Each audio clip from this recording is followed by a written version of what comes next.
May sarili ring pagdiriwang ng pista ng Santo Niño ang mga taga-Kalibo, Aklan. Ito ang taunang Ati-Atihan Festival. Kabilang sa mga maagang nakisaya ang ilang Kapuso Stars.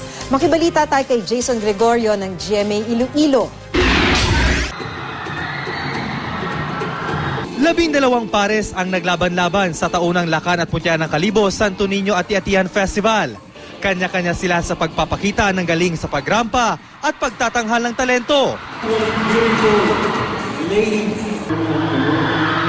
Lalo pang naging masaya ang pageant dahil sa dalawang Kapuso Stars na nagsilbing hurado. Nagpamalas ng talento sina Aljor Abrenica at Mark Heras.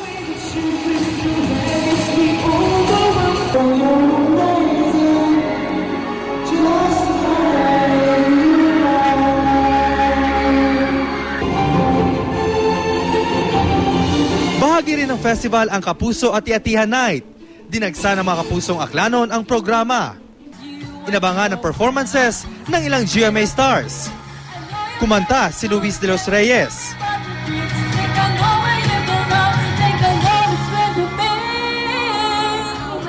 Nakipagkulitan naman si Chris Bernal sa kanyang fans sa isang song and dance number.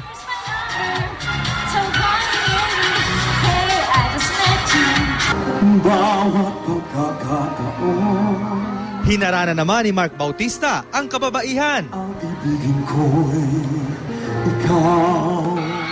Nagpapasalamat ang mga Aklanon sa masayang gabing ibinahagi ng Kapuso Network.